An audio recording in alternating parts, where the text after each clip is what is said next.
Bonjour à tous et à toutes. Nous allons parler aujourd'hui donc de la porte 11 du Kalach Pitrei Chochma. Tmunot Hanevuah Besod HaMalchut.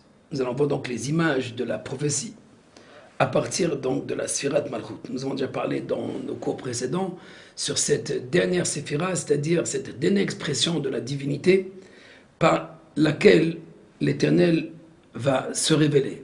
Il se révèle à travers elle comme un peu une vitrine, un peu un massacre, une vitrine qui on exprime tout ce qu'on a à l'intérieur de nous. Un peu comme les yeux aussi qui expriment au fait, comme le visage, l'expression du visage. Ainsi la Malchut exprime donc toute la réalité divine, comme nous avons vu, et à partir de laquelle toutes les séphirotes vont s'exprimer sous forme d'image dans la faculté imaginative du prophète. עניין התמונה והדמיון הנמצא בספירות הוא יוצא מספירת המלכות. L'image et la forme qui se trouvent dans les séphirotes proviennent de la sphirat malchut, encore une fois la sphirat donc de la royauté.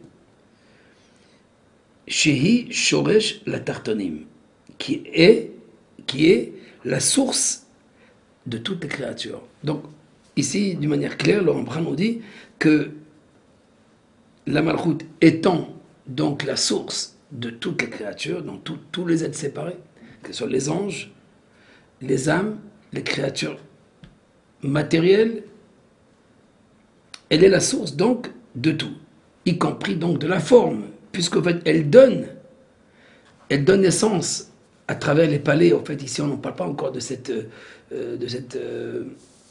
action qu'on appelle la création elle-même. Nous parlons donc des principes de la création, donc des sphirotes. Mais déjà, l'Ambra nous amène à cette idée que la Malchut, elle est à la source. Nous verrons seulement vers la fin de ce livre, le Kalach Pitrei Chochma, vers le chapitre 138, 139. C'est là où le Rambam parlera donc de la Malchut en tant qu'origine même des créatures. Mais ici, nous parlons bien sûr surtout de l'idée de la forme, l'origine donc de la forme. Umitzida naasim kulam, betsura shehem naasim. C'est par elle que les créatures obtiennent leur forme. C'est pourquoi, alken amru, sheyifshar la'alut, le'asig ou lekabel, et là bas. C'est pourquoi il est dit que toute ascension ou réception, donc toute élévation ou toute réception, c'est seulement à partir d'elle. ואפילו בתמונות הדמיונות עצמם נודע חוכמה בעניין ההנהגה. À partir donc des formes même des créatures, on perçoit la sagesse de la direction divine. Parce qu'en vérité, même la forme qui est physique, elle représente une grande sagesse, une grande science. En fait, il n'y a pas de hasard. Les formes ne sont pas données par la nature elle-même. La nature elle-même est soumise à des forces, à des principes qui sont divins. Donc, ce que les formes qui vont être engendrées dans ce monde, représentent elles-mêmes des idées exceptionnelles, des concepts exceptionnels, des concepts métaphysiques très hauts.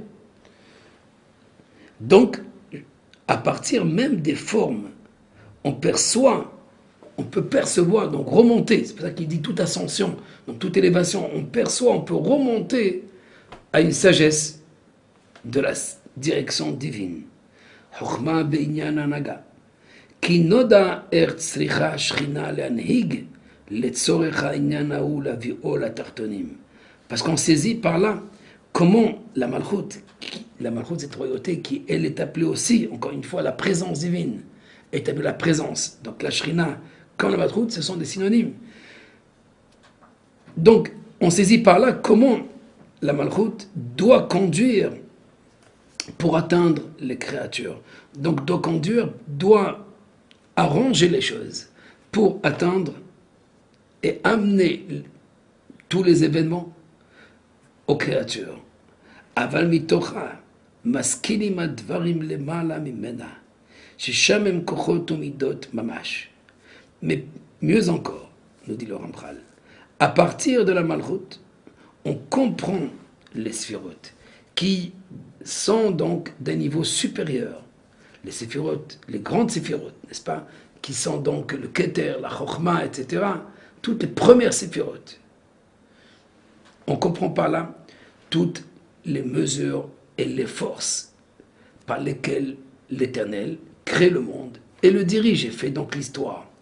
Ceci dit que lorsque nous disons, par exemple, chez les maîtres, aspect claria meira ou aspect claria shena meira, cette sphère, cet aspect claria, ce principe, ce concept qui nous permet de comprendre en fait l'élévation ou l'ascension des prophètes lorsqu'ils voient, lorsqu'ils perçoivent les choses. Au fait, c'est à partir d'elle. Quand on dit par exemple dans Isaïe, à partir donc de la main des prophètes, alors je me fais représenter ce dimion, ce adamé, cette image que le prophète reçoit. Il reçoit à partir de cette main. Cette main, au fait, c'est intermédiaire. Il y a l'intermédiaire. L'intermédiaire, au fait, c'est la sphère. C'est cette sphère, ce principe. Il ne s'agit pas encore une fois d'un intermédiaire qui est matériel. Il s'agit d'une intelligence, il s'agit d'une force, il s'agit aussi d'une émanation divine. Elle s'appelle la Malchut. Elle s'appelle la présence. Et c'est à partir de laquelle on perçoit, c'est comme un écran, un massar, un écran par lequel on perçoit, on voit les choses passer. Mais l'écran, bien sûr, dont il s'agit ici, il y a deux sortes d'écrans, comme d'ailleurs nos maîtres le disent. Il y a cet écran qui est pur, transparent, aspect claria meira, comme chez le prophète Moïse, le grand prophète. Mais les autres prophètes, eux, ils voient dans un écran, dans une vitre, comme une vitre, n'est-ce pas, un écran qui est sale, à savoir qui n'est pas clair, qui n'est pas transparent. Bien sûr, cette transparence dans la vision prophétique, elle se fait à partir de la Malchut. Mais quelle que soit la perception, une perception complète ou même partielle, elle passe à travers la Malchut. La Malchut, comme l'aspect claria, comme la sphère, comme l'écran, vont transmettre donc la volonté divine. Les sphirotes qui représentent cette volonté passent à travers cet écran pour arriver à l'entendement humain. Pour arriver à, bien sûr, l'entendement humain, l'humain exceptionnel, l'être exceptionnel qui perçoit les choses divines.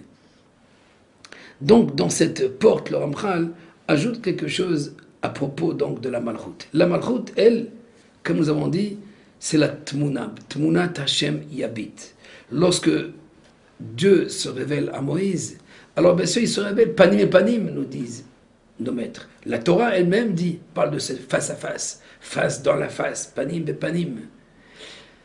La parole qu'il reçoit, c'est directement comme un homme qui parle à son ami.